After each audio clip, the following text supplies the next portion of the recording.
Pues vamos a la palabra de Dios. Vamos a segunda carta a los Corintios, capítulo 5, versículos 14 al 15. Segunda a los Corintios 5, 14. El día de hoy vamos a hacer una pausa en la serie que llevamos domingo a domingo del fruto del Espíritu para ver este tema titulado La cruz, lugar de vida. La cruz, lugar de vida. Y leemos segunda a los Corintios 5, 14 al 15. Si ya lo tiene, diga, ya lo tengo. Dice segundo a los Corintios 5, 14, porque el amor de Cristo nos constriñe, pensando esto, que si uno murió por todos, luego todos murieron. Y por todos murió, para que los que viven ya no vivan para sí, sino para aquel que murió y resucitó por ellos. El viernes veíamos la cruz como lugar de muerte. De hecho, son similares los títulos de las enseñanzas. La cruz, lugar de muerte. Y hoy veremos la cruz como un lugar de vida. Hoy estamos recordando la resurrección de Jesucristo y ese es el motivo. Detrás de este hecho, la resurrección de Jesucristo, que es un hecho indubitable del cual no debe haber ninguna duda, porque la evidencia es abrumadora, no solo la evidencia histórica, sino la evidencia experiencial, ¿no? Este hecho de la resurrección, un hecho indubitable, es un hecho también poderoso, detrás del cual se encuentra el amor de Dios. Diga, el amor de Dios. La primera parte del versículo que acabamos de leer dice, porque el amor de Cristo nos constriñe, nos empuja. Y fue por amor que Dios dio a su Hijo unigénito para morir en la cruz. Es lo que dice este texto que tú conoces de memoria y yo conozco de memoria. Juan 3:16, ¿te acuerdas? Dice, porque de tal manera amó Dios al mundo que dio a su Hijo unigénito para que todo aquel que en Él cree no se pierda, mas tenga vida eterna. Fue el amor de Dios lo que le movió para dar a su Hijo. Y es el amor de Dios el que nos mueve a nosotros. Pero también fue por amor que Cristo, el Hijo de Dios, se humilló hasta la muerte y muerte de cruz. Cantábamos hace un momento, te humillaste a ti mismo, Jesús. Se humilló tanto que, siendo en forma de Dios, estando a la diestra del Padre en toda su majestad, tomó la forma humana. Se encarnó, se hizo como uno de nosotros en todos sus padecimientos, de manera que el Señor Jesús, hecho hombre, en esta naturaleza humana, la cual Él tomó, sentía hambre, tenía sed, pero no solo eso, sino que también fue expuesto a las mismas tentaciones que tú y yo somos expuestos cada día. Por eso dice la palabra que este fiel sacerdote se compadece de nuestras debilidades. Y en ese cuerpo humano que Él tomó, obviamente Él sufrió cada uno de los dolores en el camino a la cruz, como cantábamos. Cada golpe, cada herida, aún cada humillación que golpeaba sus emociones, que golpeaba a su persona, el Señor la sufrió, la tomó de manera literal y no como una fábula o como algo especial, sino en su cuerpo humano sufrió y se humilló también hasta la muerte, para entonces resucitar. Y es que no podemos hablar de resurrección si no hubiera habido primero encarnación, eso que celebramos en Navidad, la natividad, el advenimiento del Hijo de Dios. Cuando vino el cumplimiento del tiempo, Dios envió a su Hijo. Entonces Cristo nace. No pudiera haber resurrección, no pudiéramos celebrar la resurrección si no hubiera habido su muerte. Y como lo dijo el mismo Jesús en Juan 12:24, el grano de trigo debe de caer a la tierra y morir para dar fruto. Y es que, mis hermanos, esta realidad permanece hasta el día de hoy. Es una realidad que la naturaleza nos ilustra y la cual nos ilustra ¿qué? Que así como el grano de trigo cae a la tierra y debe de morir, así nosotros, si queremos dar fruto, si queremos dar evidencia de que somos hijos de Dios de manera genuina, hemos de morir. Y es una muerte que no es solo una vez, sino es una muerte cada día para poder dar fruto. Cristo murió para pagar el precio del pecado, que era la muerte. Pues la palabra dice que la paga del pecado es muerte. Y Él murió para pagar ese precio que tú y yo merecíamos pagar, no Él, porque Él fue santo, santo, santo y sigue siendo santo. Nosotros meditábamos en la palabra en donde dice que todos, la raza humana, Romanos 3:23, todos pecaron, todos están destituidos, separados de la gloria de Dios. Y veíamos también que la Biblia llama a los pecadores, aquellos quienes no se han arrepentido de sus pecados, aquellos quienes no han confiado en Cristo para salvación, la Biblia los llama muertos. Y eso es una analogía, porque la Biblia utiliza varias analogías para ilustrar cuál es la condición del hombre que no ha creído en Cristo.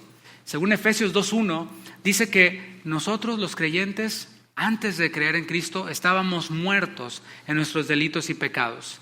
Y obviamente aquellos quienes no han creído en Cristo, según Efesios 2:1, están muertos en sus delitos y pecados. ¿A qué tipo de muerte se refiere? Se refiere a una muerte espiritual. Hemos de entender la idea que la Biblia nos comunica cuando habla de muerte. La idea que la Biblia nos comunica cuando habla de muerte es una muerte espiritual, es una separación.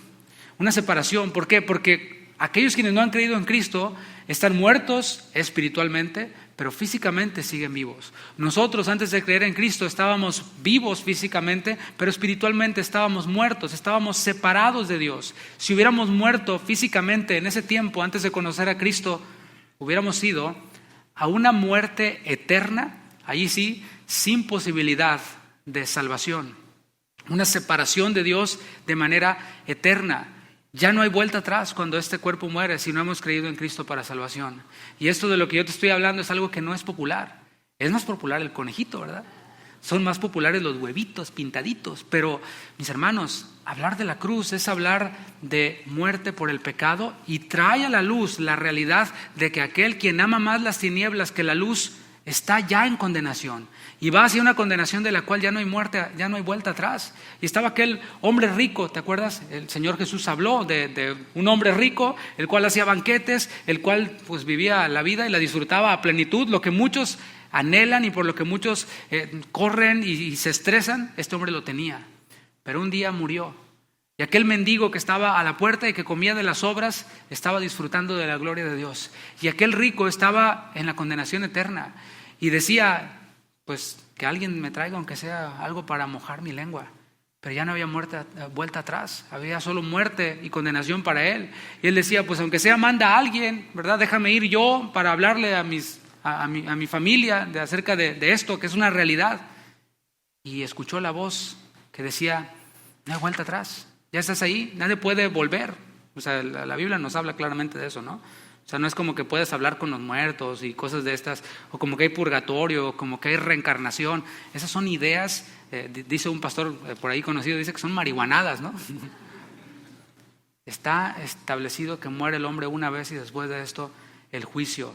Es una separación entonces eterna para aquellos que mueren sin Cristo. Jesús nos ayuda a dilucidar cualquier influencia filosófica en cuanto a la muerte, porque a veces nosotros adoptamos posturas filosóficas que traemos, no sé, de lo que estudiamos o de lo que se dice o de las noticias, los programas de televisión, qué sé yo, pero la palabra de Dios nos ayuda a dilucidar cualquier influencia filosófica en cuanto a la muerte. Las influencias filosóficas nos dicen que la muerte es el dejar de existir.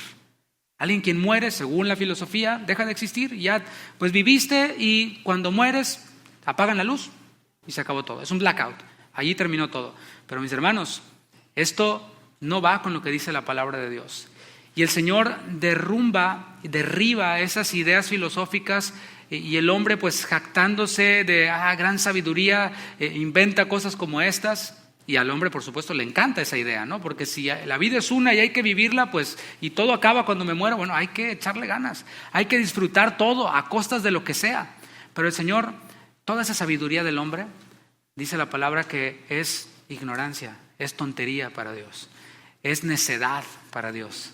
Lo sabio de los hombres, para Dios es una necedad. ¿Sabes cómo lo demuestra el Señor? Dice, miren, les voy a tirar todos sus castillitos, esos baratos, con una parábola. De una manera simple, estoy hablando en cuanto a lo que tiene que ver con la muerte. Y una parábola que, ¿quién no la ha escuchado? Está allí en Lucas 15. Es conocida como la parábola del hijo pródigo.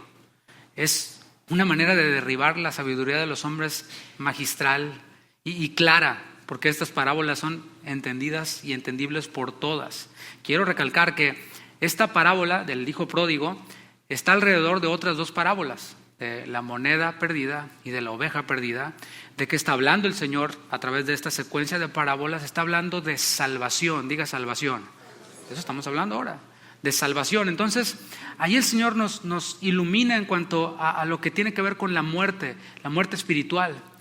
Tú conoces la parábola. Un hombre tenía 2 hijos. Uno de los hijos pidió la parte de la herencia que le correspondía. El padre, como es soberano y puede hacer con su dinero lo que quiere, otorga esta herencia que le estaba pidiendo su hijo. Su hijo, por supuesto, que hace un uso terrible del dinero, porque cuando no te cuesta el dinero, cuando no te cuestan las cosas, las despilfarras, ¿verdad? Los niños, la llave abierta, el shampoo. Pero ya cuando se independizan o cuando se casan, entonces ya nada más un chorrito de shampoo, ¿no?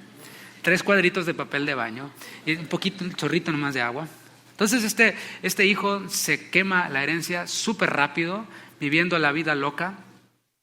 De pronto este chico se le acaba todo el dinero, se queda allí en la ruina, se van los amigos, se va el placer, se va todo, y lo único que le quedan son los marranitos que están allí, a los cuales él les daba de comer y no le compartían, pedía pan y no le daban. Entonces estaba allí pues hundido en la derrota, hundido en la frustración, y vuelve en sí y dice, ¿sabes qué? En la casa de mi padre hay muchos jornaleros que viven mejor que esto, y él decide regresar al padre, va en camino, va ensayando el speech que le va a dar al padre, y él ya había pensado decirle, mira, le voy a decir a mi papá, aunque sea, recíbeme como uno de tus jornaleros.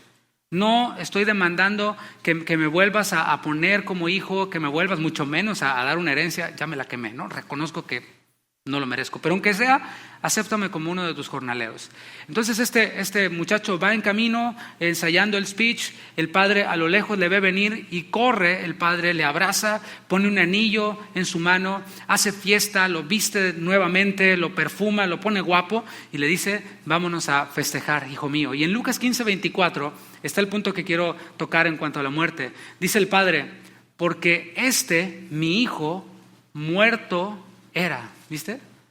Y ha revivido, se había perdido y es hallado. Y comenzaron la fiesta, a regocijarse, así como estábamos allá regocijándonos. Puedes notar que el hijo no estaba literalmente muerto, ¿verdad que no? No estaba muerto, andaba de parranda, pero no estaba muerto. Estaba perdido para el padre, estaba entonces separado del padre, estaba comiendo basura. Este muerto, entre comillas, porque el padre está diciendo, mi hijo era muerto. Este muerto, entre comillas, entiéndanse las comillas, razonó. Un muerto espiritualmente, acuérdate, las parábolas están hablando de salvación. Un muerto espiritualmente es capaz de razonar, ¿sí o no? ¿Cuánta gente que no conoce a Cristo es inteligente y muy inteligente y razona mucho, ¿no? Incluso son capaces de razonar ciertas cosas religiosas y a veces tienen más sentido común que algunos creyentes. Jesús dijo, los hijos de este siglo son más sagaces que los hijos de la luz. O sea, cito palabras de Jesús para que no diga, el pastor nos dijo que los del mundo razonan más que nosotros. No, yo no dije, la palabra dice, ¿no? Y ¿qué fue lo que razonó este muerto, entre comillas? Dijo en el versículo 17 y de Lucas 15, ¿cuántos jornaleros en casa de mi padre tienen abundancia de pan? A lo mejor no es gluten free, integral, keto, qué sé yo, pero tienen abundancia de pan y yo aquí perezco de hambre. No solo este muerto, entre comillas, muerto espiritual, separado del Padre, podía razonar, sino que también podía moverse, podía hacer obras, podía hacer acciones. El versículo 20 lo afirma, dice, y levantándose. Sí se nota la acción, se nota el esfuerzo, y levantándose vino a su padre. En este caso no vemos a este muerto espiritual siendo atraído irresistiblemente por el padre, ¿verdad que no? No, vemos que él mismo, el muerto, separado del padre, razona, y desde ese razonamiento que no es rocket science, se levanta y se mueve. Por la enseñanza de Jesús entonces podemos afirmar que Cristo murió por todos los muertos en delitos y pecados, por todos los que estaban separados del Padre, es decir, todos, y todos, como este hijo pródigo, son capaces de razonar, son capaces de levantarse, son capaces de acudir a la cruz, a ese lugar de muerte, para recibir propiciación para sus pecados. Y hago énfasis en esto nuevamente, como lo hacía el viernes, porque hay muchas otras doctrinas, las cuales enseñan algo distinto, pero yo quiero ir a lo que la palabra de Dios dice. Y aunque me pregunten, ¿tú qué eres? Yo soy cristiano. No, yo sé, pero ¿con qué sistema soteriológico te identificas? Mira, eso no sé con qué se coma, brother, pero el Señor sana todas esas enfermedades. Yo digo, yo soy cristiano, yo me apego, en mi Biblia, en el Nuevo Testamento vienen unas letritas rojas y todas esas letritas rojas son palabras de Jesús. Y yo no sé, creo que estás de acuerdo tú conmigo, pero tienen más peso las palabras de Jesús que las palabras de cualquier teólogo, fundador de denominación, cualquier erudito. Jesús tiene la última palabra porque Él es el Verbo de Dios y es Él quien nos enseña el concepto de muerte, separación y salvación, redención, justificación. Todo lo enseñó Él. Y es evidente, mis hermanos, que aunque Cristo murió por todos los hombres, no todos se salvan. No todos los hijos pródigos razonan de esta manera como el hijo pródigo. No todos, mucho menos, si no razonan, no se mueven, no se levantan para ir al Padre. El Padre siempre está allí con los brazos abiertos. Hay unos quienes aman más las tinieblas, los delitos, los pecados, se aman más a sí mismos, aman más los cerdos, aman más las algarrobas que nunca reciben que la luz. Y deciden quedarse allí, separados, muertos, destituidos de la gloria de Dios, poniendo mil excusas. Es que eso son puras fábulas, es que los cristianos son unos hipócritas, eso dicen muchos, ¿no?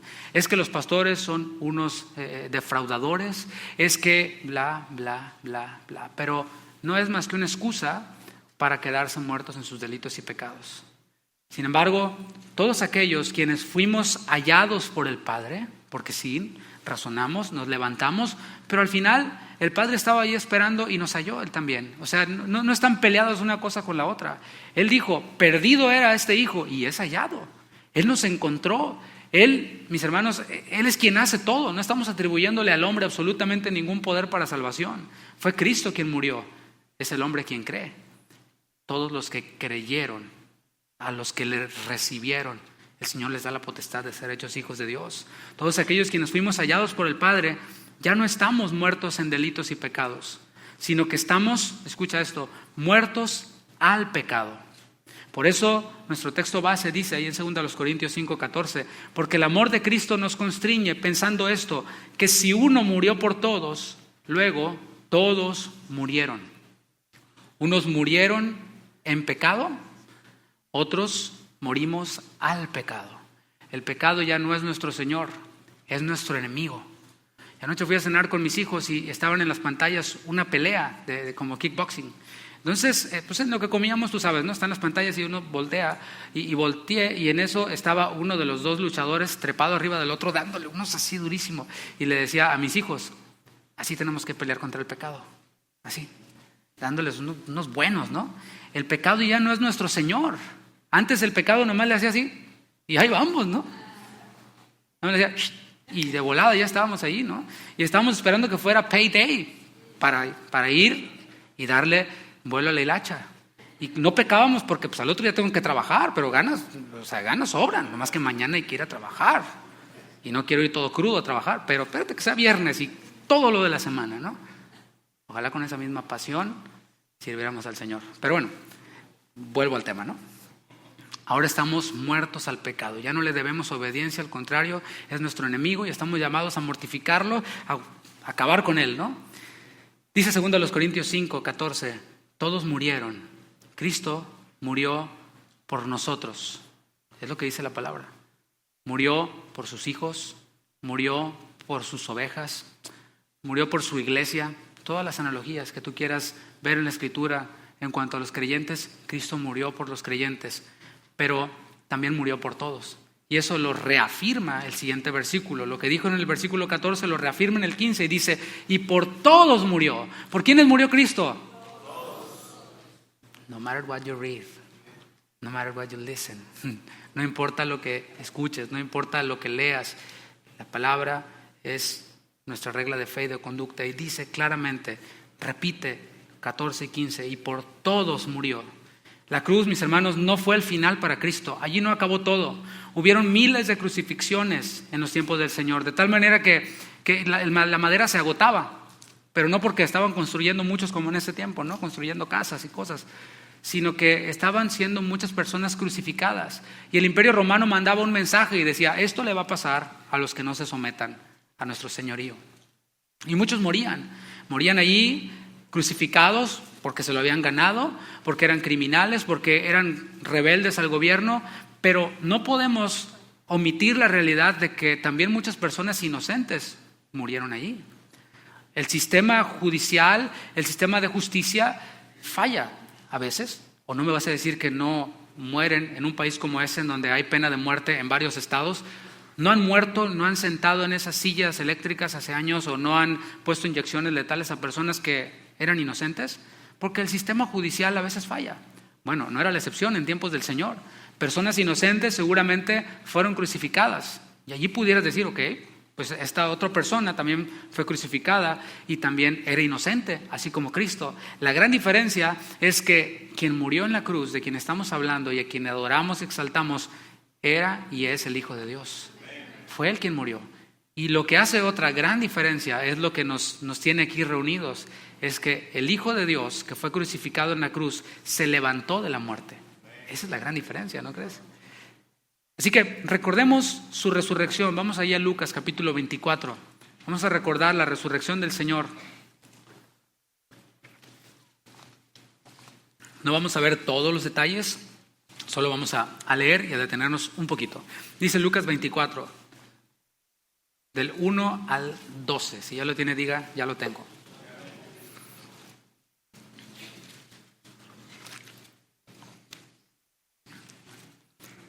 El primer día de la semana, un domingo así como hoy, muy de mañana, vinieron al sepulcro, está hablando de las mujeres, trayendo las especias aromáticas que habían preparado. Se nota el esfuerzo y la preparación.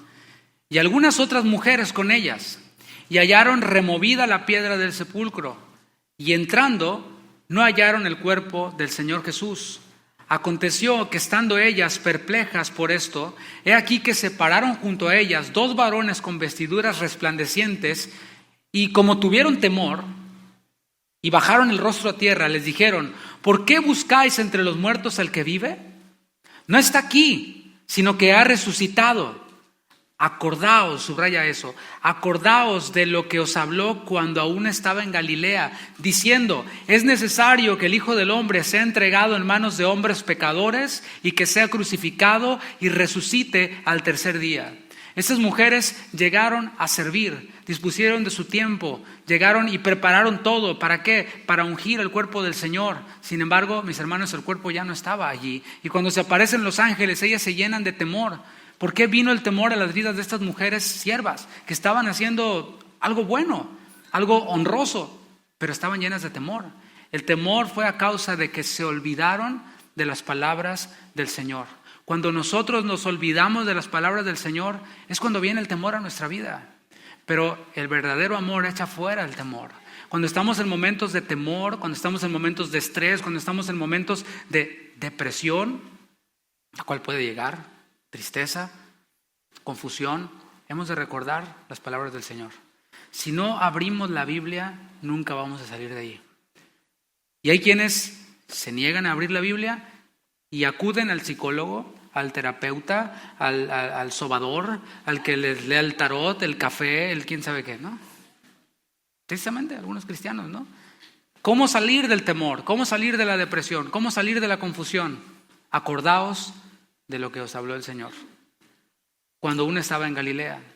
Y les dijo el Señor: es necesario que el Hijo del Hombre sea entregado en manos de hombres pecadores. ¿Por qué los discípulos se sorprendieron? ¿Por qué salieron huyendo? Porque se olvidaron de las palabras del Señor. Les cayó de sorpresa algo que el Señor ya les había dicho, y no una vez, sino varias veces. El Señor les anunció: voy a ser entregado en manos de hombres pecadores, voy a ser crucificado. Ellos estaban sorprendidos. Voy a ser crucificado, pero les habló también de la esperanza que estamos celebrando el día de hoy. Voy a resucitar al tercer día. Y ellos oyeron estas palabras que les dijo el Señor a unos incrédulos, religiosos pero incrédulos. Les dijo: la generación incrédula demanda señal, quiere avivamiento, quiere noche de milagros. Pero señal no les será dada, sino la señal de Jonás. ¿Cuál es la señal de Jonás? El profeta que con su vida profetizó la resurrección del Señor Jesús. Porque como Jonás estuvo en el vientre del pez 3 días y 3 noches, así el Señor estará allí, sepultado, y al tercer día va a resucitar. Y ellos ya habían sido expuestos. Y esto solo por poner un ejemplo de la enseñanza abundante que el Señor habló. El Señor Jesús no vino a hablar cosas lindas, cosas buenas, buena onda, un revolucionario como el Che Guevara, algunos lo quieren poner, ¿no? El Señor vino a anunciar su resurrección, su muerte, su sepultura. Vino a salvar a la humanidad de sus pecados.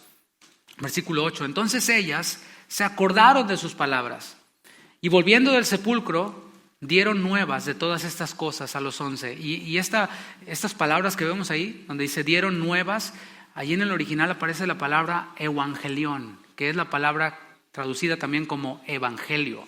Así que las primeras predicadoras del evangelio, ya completo con la resurrección de Cristo, fueron mujeres.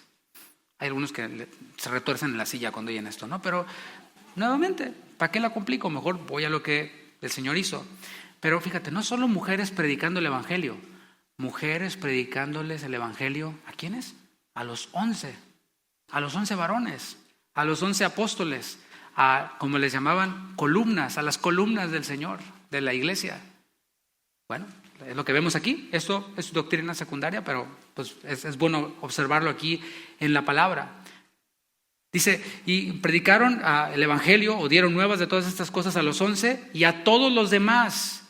Eran María Magdalena y Juana y María, madre de Jacobo, y las demás con ellas, quienes dijeron estas cosas a los apóstoles. Versículo 11, la respuesta de los hombres, que a veces suele ser la de muchos, ¿no? Mas ellos, o a ellos, les parecían locura las palabras de ellas. Están locas. ¿Cuántas veces no hemos dicho eso, no? Y no las creían, pero levantándose Pedro, corrió al sepulcro y cuando miró dentro, vio los lienzos solos y se fue a casa maravillándose de lo que había sucedido. Eso es la narración de la resurrección, visto desde la óptica de Lucas, ¿no? Que es más enfocado a gente como nosotros, a gentiles. El Evangelio de Lucas estaba dirigido al excelentísimo Teófilo, a un gentil. La resurrección, sin embargo, no es solo una celebración religiosa. Está bonito, está padre, qué bueno que lo celebremos, es una bendición. Pero no es solo una celebración religiosa, no es solo el día que hay que ir a la iglesia, ¿no? Porque es Semana Santa, entonces pues hay que ir a la iglesia. No es solo una celebración religiosa, escucha esto, es doctrina esencial. Nosotros los cristianos nos basamos por una doctrina que es esencial. Y hay varias doctrinas dentro de esta doctrina, las cuales deben ser inamovibles por nosotros. Es decir, alguien puede creer, bueno, no, yo no estoy de acuerdo con que la mujer enseñe. Ok, está bien, igual vas con el Señor. Si eres hijo de Dios y has creído en Cristo, vas con el Señor. Te pierdes de lo que una mujer puede enseñarte, que es mucho, ¿no? Hay quienes no creen en la continuidad de los dones del Espíritu. También no es doctrina esencial. Puedes no creerlo y como quiera te salvas. No es doctrina esencial, aunque te pierdes de la edificación de los dones del cuerpo de Cristo. Pero la resurrección, esa sí es doctrina esencial. Es más, la doctrina de la resurrección, según el apóstol Pablo, es el evangelio. En 1 Corintios capítulo 15, el apóstol Pablo hace una defensa de la doctrina de la resurrección y le llama a esta doctrina o la encierra dentro de lo que tiene que ver con el evangelio. Porque es que, mis hermanos, sin doctrina esencial no hay evangelio. Sin resurrección específicamente no hay evangelio. Evangelio denotaba originalmente una recompensa por las buenas nuevas. Quien traía buenas noticias, un mensajero que traía buenas noticias, le daban una recompensa y ese era el evangelio. Pero luego la idea fue cambiando acerca de esta palabra y se quedó evangelio únicamente como el mensaje, esas buenas noticias que eran traídas. Y ahí en 1 Corintios 15, Pablo, como dije, resume el evangelio en 3 puntos, bien simples. No hace falta ser erudito ni teólogo. Evangelio lo resume como la muerte del Señor, la sepultura del Señor y la resurrección del Señor. ¿Qué es el evangelio? Muerte, sepultura y resurrección del Señor. La resurrección del Señor es un hecho real.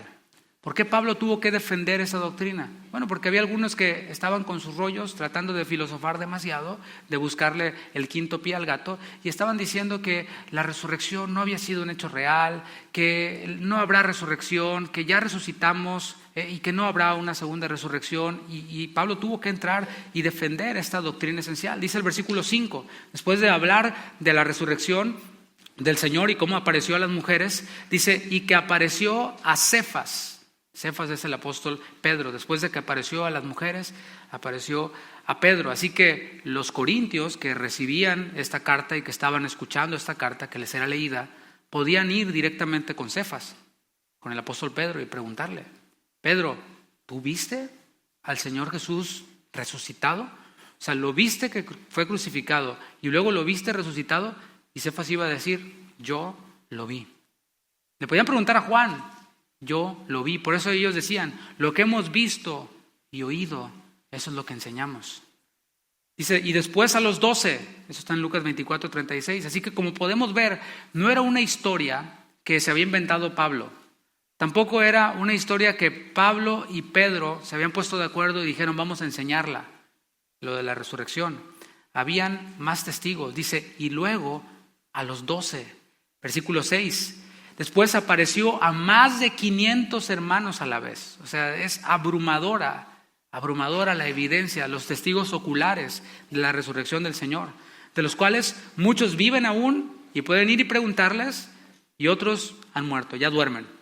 Así que probablemente esta aparición de Jesús resucitado ante 500 hermanos muy probablemente fue en Galilea, en paralelo Mateo 28, cuando el Señor les da la gran comisión y les dice: toda autoridad me es dada en el cielo y en la tierra. Por tanto, vayan y hagan discípulos, bautícenlos en el nombre del Padre, del Hijo, del Espíritu Santo, hagan discípulos a todas las naciones. Allí 500 hermanos oyendo esto y viendo al Señor resucitado.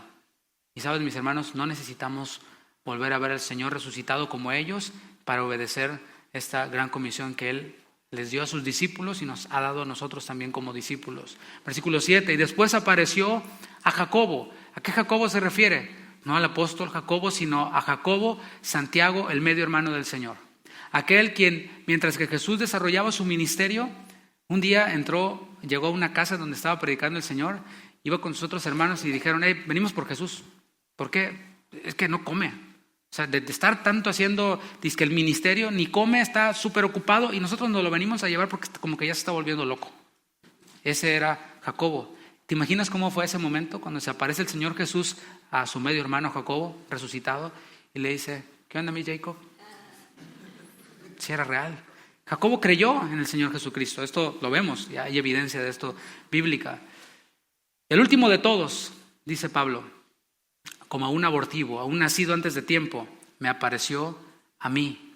Así que la resurrección, podemos ver, no fue el invento de un hombre llamado Pablo.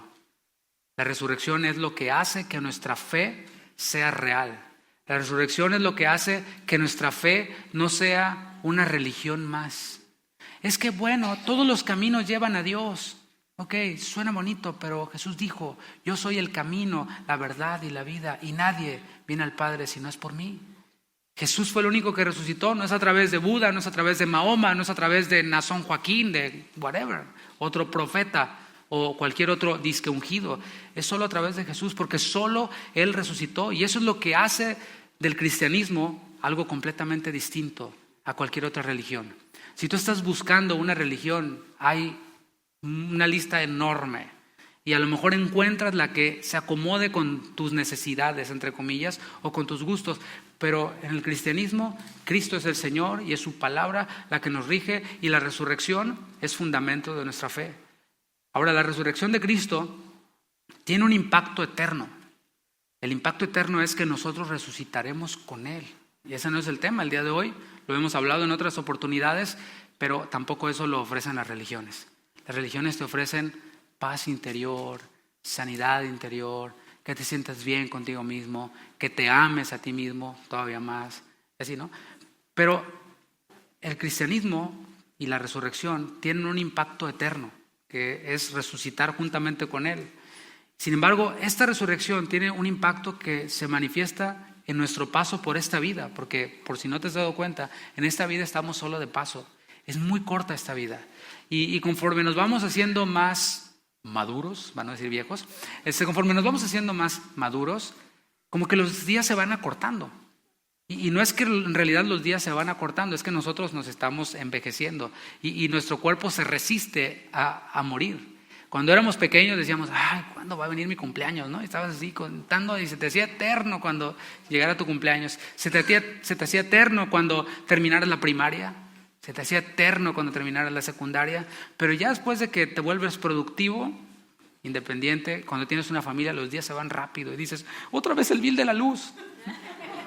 Acabo de pagar. Se va rápido. Nuestra vida es corta. Y la resurrección se manifiesta en esta vida corta, en este paso por esta vida. Leamos el segundo versículo de nuestros textos base, 2 Corintios 5:15. Nos quedamos ahí en donde decía, y por todos murió.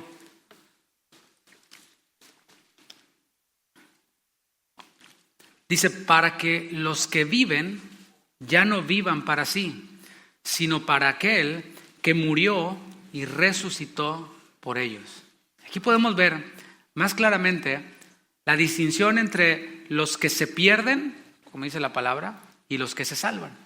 La palabra divide estos dos grandes grupos, los que se pierden y los que se salvan. Y aquí vemos la distinción entre los que están muertos en pecados y los que estamos muertos al pecado. Dice la palabra, ahí en el versículo 15, que murió por todos, pero no todos viven. Aunque Cristo murió por todos, no todos se salvan. Eso es una doctrina que se conoce como universalismo, que dice, como Cristo murió por todos, entonces todos son salvos, nomás que no lo saben. Eso es una herejía, eso obviamente no es bíblico. Cristo murió por todos, pero no todos viven. Solo viven quienes creen en el Evangelio. Quienes creímos en el Evangelio, ahora nos identificamos con Cristo, es decir, somos iguales a Cristo. Nos identificamos con Él en su muerte, como veíamos el día viernes y ayer también, pero nos identificamos con Él en su resurrección. Es decir, ahora vivimos. Antes eso no era vida, ¿o sí? Pero ahora vivimos. Si tú estás disfrutando de la plenitud del Señor, dices, esto sí es vida. Lo otro no. Era vida mientras duraba. Pero esto sí es vida, porque el gozo del Señor no añade tristeza con Él.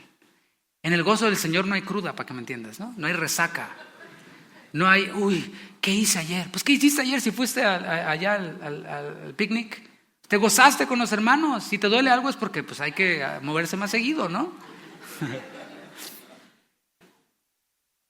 Nosotros vivimos. ¿Por qué? Porque estamos escondidos con Cristo en Dios, como dice Colosenses 3:3. Estamos escondidos con Cristo en Dios. ¿Y qué nos puede hacer daño? ¿Qué temor podemos tener si estamos allí escondidos con Cristo en Dios? Ahora nosotros vivimos, ¿por qué? Porque estamos en Cristo, estamos inmersos en Cristo y Él está en nosotros, como dice Colosenses 1:27. Dice, Cristo en vosotros, diga en mí, Cristo está en mí. Esperanza de gloria. Así que Él está en nosotros, nosotros escondidos en Él, estamos unidos a Él.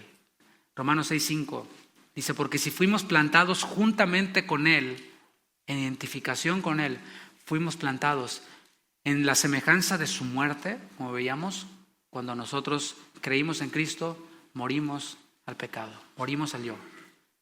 Dice, así también lo seremos en la de su resurrección. Nos identificamos con Él en su resurrección. Hemos resucitado con Cristo, como cantábamos. ¿Por qué? Porque estamos unidos a Él. Eso implica que hemos recibido vida. No es que recibimos un boost. Ya fui al TED Talk, ¿no? A la conferencia de quién sabe qué. Ya me llenaron el tanque, ya salí, ahora sí, vamos a vender, ¿no? Eso es vida, pero se te va bajando y luego necesitas otra conferencia, ¿no? Había un canto muy antiguo que decía, de gloria en gloria te veo. Los que son así como que de Hillsongs para allá no se acuerdan. Pero este canto decía así, y había nosotros en broma, también es broma súper vintage cristiano, decíamos, de congreso en congreso te veo, no de gloria en gloria, de congreso en congreso, no de conferencia en conferencia. No estoy hablando de vida que recibes en un evento y ya le echo ganas ahora. No, recibimos vida eterna, recibimos la misma vida de Dios, la misma vida de Cristo, la hemos recibido nosotros. Eso es lo que nos comunica a Él. Esa vida nueva que recibimos es descrita en la palabra como vida nueva o novedad de vida. Un versículo antes, ahí en Romanos 6, el versículo 4, dice, porque somos sepultados juntamente con Él para muerte por el bautismo, lo que vimos ayer, Allí vimos cómo varios bajaron al agua, representando que morimos y fuimos sepultados, pero luego no los dejamos allí, ¿verdad? Dios me libre. Los levantamos y así nosotros resucitamos a una nueva vida. A fin de que como Cristo resucitó de los muertos por la gloria del Padre, así también nosotros andemos en vida nueva, en novedad de vida. Esta vida nueva que recibimos gracias a la muerte y a la resurrección de Jesucristo es completamente distinta a la que vivíamos antes, completamente diferente a la que viven aquellos quienes están muertos en sus delitos y pecados. ¿Cómo era esta vida sin Cristo? No voy a sacar la lista que la palabra dice, o los testimonios que nosotros vivimos. Todo se resume en esto, mi hermano, mi hermana: egoísmo. En eso se resume nuestra vida pasada y la vida de aquellos quienes no han creído en el Hijo de Dios. En egoísmo. Ahora, egoísmo no se limita únicamente a buscar placer en cosas desenfrenadas, en cosas que son evidentemente pecaminosas e inmorales, aunque lo incluye, ¿sí? Pero no se limita a eso. El egoísmo viene en muchas presentaciones. Es el mismo producto, solo que en diferente paquete. Se disfraza a veces incluso de buenas obras. Por ejemplo, ayudar a otros, buenas obras, pero es egoísmo en muchas ocasiones. ¿Cuándo? Cuando se busca el aplauso, cuando se busca el reconocimiento. O bueno, no me aplaudan, no me reconozcan, solo denme un certificado que diga: fulanito de tal trabajó tantas horas de voluntariado en casa de oración, en el picnic tal día, llenando el tanque de donde se bautizaron. Te encargo, porfa, pastor, ¿no? La hojita, porque luego yo voy a ir a aplicar un trabajo y voy a meterlo ya en mi currículum para que vean: mira, fulanito de tal estudió no sé dónde, no sé qué. Ay, aparte ayuda a la comunidad. Mira, en casa de oración sirvió como voluntario. Mis hermanos, si alguien pide eso, aquí en la iglesia ya derrumbó todo lo que pudo haber hecho, al menos ante el reino de Dios. Así que es bueno conseguir una de esas para que te den una beca, para que te den un mejor trabajo, pero aquí en la iglesia no. Aquí en la iglesia lo que hacemos, lo hacemos por amor. En un momento más vamos a ver eso. Espero se vea la distinción. Lo que se hace aquí no es buscando algo en esta tierra para beneficiarme a mí mismo, llamado egoísmo, sino es por amor. Y a veces el egoísmo se disfraza así, de buenas obras. Y aún más, a veces el egoísmo se disfraza de piedad. El apóstol Pablo advirtió a un pastor joven en la Escritura y le dijo: mira, vendrán muchos que tendrán apariencia de piedad, pero con sus hechos la negarán. Negarán esa piedad de la cual aparentan. Apártate de los tales. Y podemos ver cómo también el egoísmo se disfraza de piedad. Y ver cómo hay quienes predican y enseñan y lo único que hacen es buscar su propio beneficio, buscar hacerse millonarios. Sí, ¿no crees que no estamos enterados de que hay fundadores de movimientos, de denominaciones, de iglesias que ven esto como un imperio, como si fuera una gran empresa de la fe, y se llenan los bolsillos sin ninguna vergüenza y se hacen millonarios? Y otros aún que dicen predicar la sana doctrina y son igual de millonarios que los que le roban el dinero a la gente. Dices tú: ¿cómo? ¿Cómo? Es que la raíz de todos los males es el amor al dinero. Y ahí está el egoísmo también. Y está también disfrazarme de piedad para obtener millones y más millones. Y eso no tiene fin. No hay saciedad en eso. En cambio, la nueva vida en Cristo lo que hace es aniquilar el egoísmo.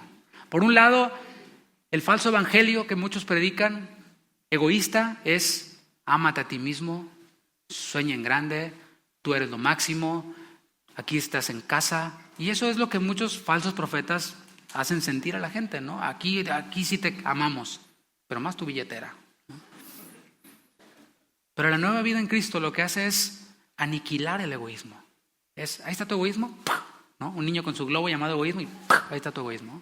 Es lo que hace la palabra: aniquila el egoísmo. Y dice en la Escritura: para que los que viven, los que resucitaron, los que recibieron esta nueva vida, para que los que viven ya no vivan para sí. Eso se acabó. Ya no vivo para mí mismo. Mi peor enemigo soy yo. Ya ubiqué eso. ¿Cómo voy a agradar al que es mi peor enemigo? Llamado mí mismo. ¿No es el diablo?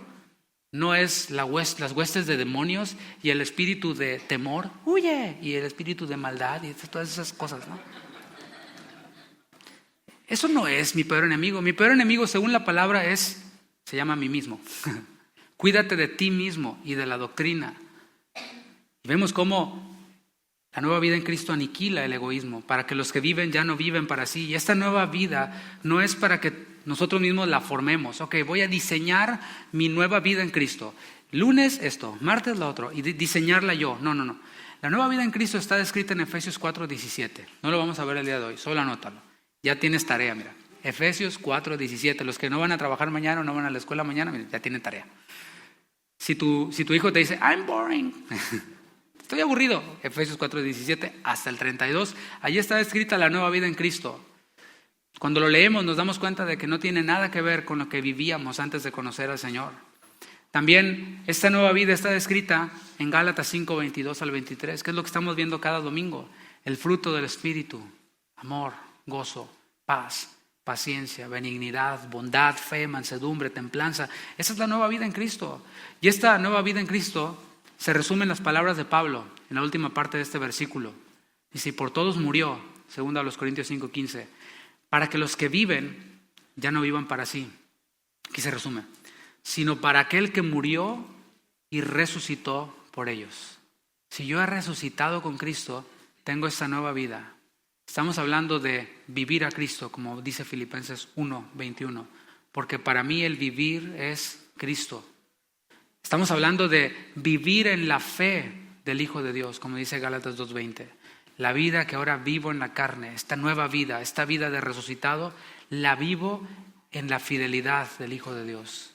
Porque Él fue fiel, yo soy fiel. Eso es vivir en la fe del Hijo de Dios. Y a eso se refiere el versículo 14, de aquí de 2 Corintios 5. El amor de Cristo nos constriñe. ¿Qué significa constreñir? Significa empujar, significa mover.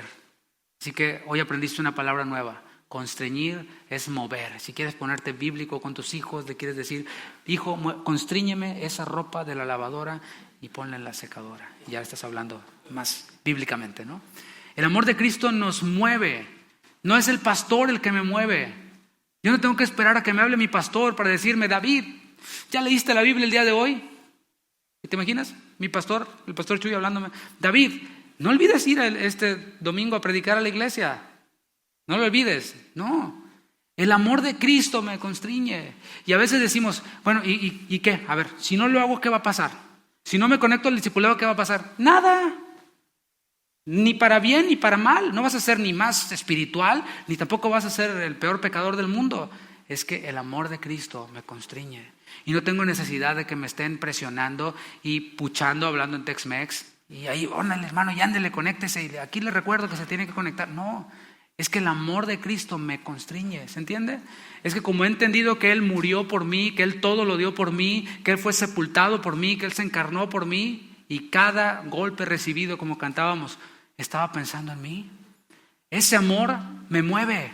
No lo hago por temor al castigo. Es que si no me conecto, va a ser de mala suerte. Me va a ir mal. O si no me conecto, el pastor me va a hablar y uy. Escuchaba la enseñanza de ayer en Guadalajara, escúchela, ¿no?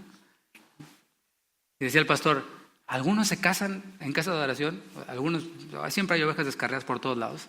Dice el pastor, y me voy yo y sacan las botellas y llega el mariachi y dice el pastor, ¿por qué tienen que esperar a que me vaya yo? Decía, ¿quién soy yo para que tengan miedo de sacar las botellas antes? O sea, se han olvidado de Jesús, esa era la enseñanza, ¿no? Se han olvidado de Jesús en sus celebraciones, se han olvidado de Jesús en su vida. Bueno, no nos olvidemos del Señor. Es recordar esto, lo que olvidaron aquellas mujeres que fueron a ungir el cuerpo del Señor. Se olvidaron de las palabras del Señor. No nos olvidemos de su amor. Es porque es su amor el que nos mueve. Si yo medito y reflexiono en ese amor y cómo Él me pasó de muerte a vida y me resucitó con Él, ¿verdad que ya no hay necesidad de que nadie nos ande empujando? Ay, le voy a dar su empujadita al hermanito porque no ha venido desde hace un mes. Y cada empujadita que le doy se aparece el hermano, ¿no? Y luego se le acaban mis empujaditas. Digo, ¿cómo le hago para que haya una empujadita que dure más tiempo, no? Y el Señor me responde y me dice, el amor de Cristo nos constriñe. La cruz es un lugar de muerte, veíamos, pero también es un lugar de vida. Un lugar de vida para todo aquel que cree en su corazón que Jesús se levantó, que Jesús resucitó de los muertos. Y esa es una decisión individual. O sea, no puedo yo darle unas cachetadas a mis hijos y ahora cree, pues ni que fuera la Inquisición. Pues eso es lo que hacían en la Inquisición o las cruzadas, ¿no? Es una decisión individual, es una decisión personal, es decir, nadie la puede hacer por ti, nadie decide por ti, tampoco nadie la hereda. Es que mi padre era cristiano, pues qué bueno por él, y ya murió, hasta con el Señor, pues, aleluya, está mejor que nosotros, pero no se hereda, digo porque algunos enseñan así. Tampoco es transferible, así como que, ok, ahorita te la transfiero. No, mis hermanos, es una decisión individual. Aquel quien cree en su corazón, aquel quien le recibe en su corazón y en todo su ser, viene a ser hijo de Dios. Por otro lado, la cruz, además de que hace esto de ser un lugar de vida para nosotros, nos lleva a vivir una nueva vida, lo que hace también es unir a todos aquellos que han creído que Dios le levantó de los muertos. La resurrección de Cristo nos une con el Padre cuando creemos. La resurrección de Cristo nos une en uno solo, aquellos quienes hemos creído. Dice Efesios 2:13, pero ahora en Cristo Jesús, ahora estamos en Cristo y Cristo en nosotros, vosotros que en otro tiempo estabais lejos, estaban muertos, estaban perdidos, estaban separados, habéis sido hechos cercanos. ¿Por qué? Por la sangre de Cristo. Porque Él es nuestra paz, que de ambos pueblos, judíos y gentiles, hizo uno, derribando la pared intermedia de separación. El Señor derribó las paredes de separación, el Señor derribó las divisiones. Y como podemos ver, esta familia a la cual el Señor nos ha unido, juntamente con Él, está formada por judíos, por gentiles, es decir, por gente de toda la humanidad. ¿Por qué? Porque Dios no hace acepción de personas. Para Dios no hay acepción de personas. Esta familia multicultural, multiétnica, como lo hemos visto los viernes, está formada por todos los que han creído en Cristo, sin importar y sin distinción. Estamos unidos a Cristo, pero también estamos unidos en Cristo. Y aquí me empiezo a acercar hacia el final de esta enseñanza. Quise cerrar esta parte meditando en la unidad que el Señor trajo entre los que han creído en el resucitado. La cruz es ese lugar de vida en donde hay unidad también. Y la unidad de la familia de Dios fue algo que Jesús oró al Padre antes de ir a la cruz. Antes de ir a la cruz, la última oración que hizo el Señor. ¿Cuál sería tu última oración? Si supieras ya, el reloj está contando, ya vas a morir. ¿No crees que cambiaría nuestras oraciones? No sé, yo creo que sí, ¿no? Ya la oración del Tesla, del Mercedes, del BMW, lo que sea, ya como que pasa al segundo término. Si eres soltero, ya la oración por la sierva, pues ya como que estás en tu última oración. ¿Cuáles serían tus últimas oraciones? Ahí es en donde cambiarían las cosas, ¿no? Si supiéramos que estamos de paso en esta tierra, que somos peregrinos en esta tierra, nuestras oraciones cambiarían. Bueno, el Señor Jesús oró esto en Juan 17:21. Antes de ir a la cruz, antes de morir, dice, para que todos sean uno. ¿Te fijas? Su deseo es unidad. Para que todos sean uno, como tú, oh Padre, en mí y yo en ti. El Padre, el Hijo están unidos. El unigénito Hijo de Dios está sobre el seno del Padre. Están unidos. Bueno, así oraba el Señor, que entre nosotros estemos unidos los unos con los otros, los creyentes. Dice que también ellos sean uno, pero no uno en ellos, sino uno en nosotros. Si tú estás en Cristo y Cristo está en ti, estamos unidos. Que sean uno en nosotros. ¿Para qué? Pues para que el mundo crea. Tiene que ver con la misión y el objetivo del Señor.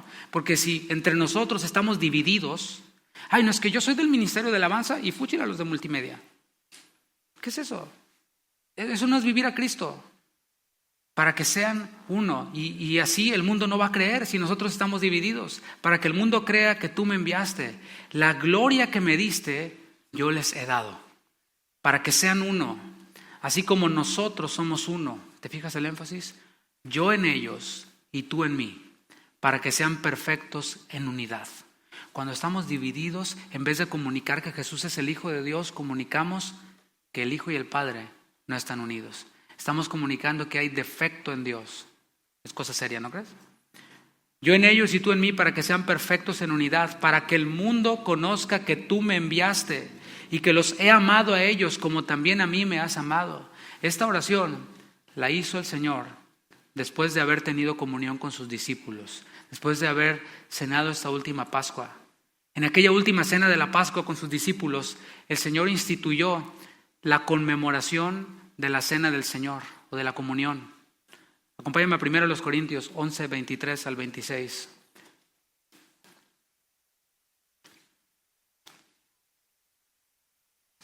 Primero los Corintios 11, 23 al 26. Está hablando el apóstol Pablo a los Corintios, a una iglesia muy problemática, voy a dejarlo ahí, en donde fluían los dones del Espíritu, pero en donde había un gran desorden. Dice primero los Corintios 11, 23. Dice Pablo, porque yo recibí del Señor lo que también os he enseñado. Ahora mismo yo estoy enseñando acerca de lo que tiene que ver con la cena del Señor. A lo mejor había preguntas, ¿la puedo tomar? ¿No la puedo tomar? Etcétera, ¿no? Que el Señor Jesús, la noche que fue entregado, allí antes de hacer esta oración, o después de hacer antes de hacer esta oración, si corrijo, tomó pan y habiendo dado gracias, lo partió y dijo, tomad, comed esto es mi cuerpo, comed, esto es mi cuerpo, que por vosotros es partido. Haced esto, ¿qué? Partir el pan, en memoria de mí, recordándome a mí. Nunca nos olvidemos de Jesús. No solo este es el tiempo para recordar la muerte, la sepultura y la resurrección del Señor, sino que cada día, cuando despertemos, cuando abramos los ojos, recordemos sus misericordias que se ven manifestadas allí en esa cruz y tengamos memoria del Señor. Dice, esto es mi cuerpo, que por vosotros es partido. Haced esto en memoria de mí. Asimismo, versículo 25, tomó también la copa después de haber cenado, diciendo, esta copa es el nuevo pacto en mi sangre. Haced esto todas las veces que la bebiereis en memoria de mí. El Señor no estableció aquí una agenda o un programa de cada cuándo se debe de celebrar o de conmemorar la cena del Señor. El Señor lo deja a nuestra libertad, a nuestro criterio, a nuestra logística. Pero el énfasis está en esto. Cuando lo hagan, sea una vez al año, una vez al mes, una vez cada 3 meses o cada domingo, cuando lo hagan, háganlo recordándome a mí, en memoria de mí. Al congregarnos, mis hermanos, para hacer memoria de la muerte y la resurrección de Cristo, y lo hacemos dignamente, estamos haciendo una declaración pública. La declaración de que Cristo murió por nosotros, esto que escuchábamos, de que Cristo murió por todos. Esa es la esperanza que nosotros manifestamos cuando nos reunimos así, dignamente, y conmemoramos y recordamos lo que hizo el Señor por nosotros. Así pues, todas las veces que comiereis este pan y bebiereis esta copa, la muerte del Señor anunciáis hasta que Él venga. Es lo que estamos anunciando, el Evangelio. Cuando nosotros nos congregamos, ¿sabes? También anunciamos el Evangelio. Cuando no, pues no. ¿Se entiende el punto? El congregarme y estar en unidad y hacerlo dignamente, congregarme para lo mejor, ¿sabes qué es? Tiene que ver con comunión, tiene que ver con interesarme por la otra persona. Porque los corintios, antes de tomar la cena del Señor, tenían una reunión que se conocía como ágape o fiestas de amor, en donde cada uno traía su comida y compartían, así como lo hacíamos ayer. Pero ¿qué crees que pasaba? Pasaba que algunos se adelantaban, cortaban la fila, manifestando egoísmo precisamente. Otros llevaban de lo mejor, de los mejores manjares, pero como había otros que trabajaban y eran esclavos y llegaban después, esos que llevaban mucho preferían comérselo todo, aunque ya no les cupiera más, para no dejarle a los otros mugrosos. Así lo pensaban ellos. Iglesia, una iglesia. ¿Te fijas cómo no hay iglesias perfectas? ¿Cómo hay imperfecciones en todas las iglesias? Y esto ocurría allí. Pero cuando nosotros no vivimos así, estamos anunciando la muerte del Señor. Estamos anunciando también la venida del Señor. Porque dice, la muerte del Señor anunciáis hasta que Él venga. Y esa es una realidad. Él va a venir. Dice, hasta que Él venga. Y mientras que Él no venga, estaremos anunciando la muerte del Señor. ¿Cómo? Teniendo comunión con Dios, teniendo comunión los unos con los otros y recordando lo que Él hizo por nosotros. Su venida es temible para los que se pierden. Pero para nosotros, para los que nos hemos salvado por la gracia de Dios, es esperanza. Esperanza de vida eterna. La venida del Señor no es para andar acá con cosas místicas y adivinanzas y conjuros de no sé qué. No. La venida del Señor es esperanza de vida eterna. Y puede venir hoy, puede venir cuando Él quiera. Y qué maravilloso sería que viniera hoy, ¿no? En este tiempo. Así que yo te invito a que te pongas de pie. Y vamos a hacer primeramente una acción de gracias.